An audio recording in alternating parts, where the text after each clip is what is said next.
বাড়ির বাইরে বেরে হলে রাসূল সাল্লাল্লাহু আলাইহি ওয়াসাল্লাম বলছেন, আল্লাহ বলছেন, ইয়া আইয়ুহান নবী কুল্লি আজওয়াজিকা ওয়া বানাতিকা ওয়া নিসাইল মুমিনিনা ইউদিনিনা আলাইহিম মিন জালাবিবিহিন্না।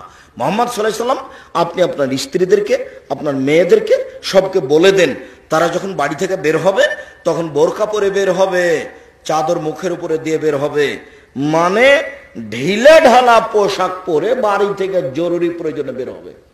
আল্লাহ বলছেন কোন মহিলাদের কাছে যদি কিছু নিতে হয় তাহলে আট থেকে কথা বলতে হবে, সামনাসামনি নয়।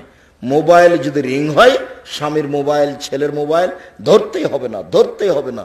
ধরতেও যদি হয় কোনো সময়, তাহলে সালাম দিয়ে বলতে হবে, জি আসসালামু আলাইকুম, এখন বাড়িতে নাই, পরে কথা বলিয়েন।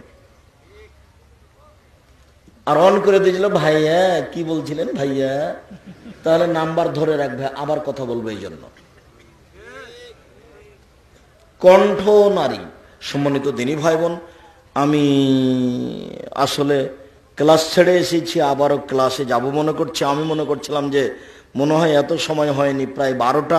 সকল দিনী ভাই বোনকে আমাদের দিনই যে আলোচনা করলাম সে আলোচনা মেনে চলার অনুরোধ রেখে, যত বই আছে, বিশেষভাবে আব্দুল্লাহর মিন্নাতুল বারী, বিশেষভাবে মাসিক আল ইতেসাম পত্রিকা, বিশেষভাবে আমার নামাজের উপরে, সলাতের উপরে বইটি এবং অন্যান্য বই, আদর্শ নারী, আদর্শ পরিবার কে বড় ক্ষতিগ্রস্ত, এসব বইগুলি স্টেজ থেকে সংগ্রহ করার জন্য অনুরোধ জানাচ্ছি। আমি খুব তাড়াতাড়ি কথা শেষ করব, আপনারা স্টেজ থেকে বইগুলি সংগ্রহ করুন, আর আমি আপনাদের প্রশ্নের উত্তর দিয়ে একটা দিতে থাকি। কেউ বইগুলি ছেড়ে যাবেন না।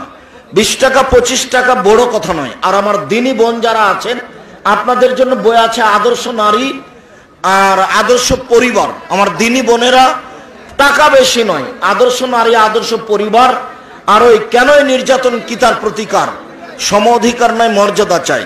আসলে এই বইগুলি আব্দুল্লাহর আম্মার লিখা। কেনই নির্যাতন কি তার প্রতিকার, সম অধিকার নয় মর্যাদা চাই। বইগুলি সংগ্রহ করবেন সবাই, স্টেজ থেকে চলে যাওয়াটাকে সফলতা মনে করবেন না। আমি এবং আমার স্বামী গার্মেন্টসে চাকরি করি। আপনি বলেছেন গার্মেন্টসে চাকরি করা যাবে না। আমার স্বামী আমাকে চাকরি করতে বাধ্য করে, পরামর্শ করে বাদ দেন।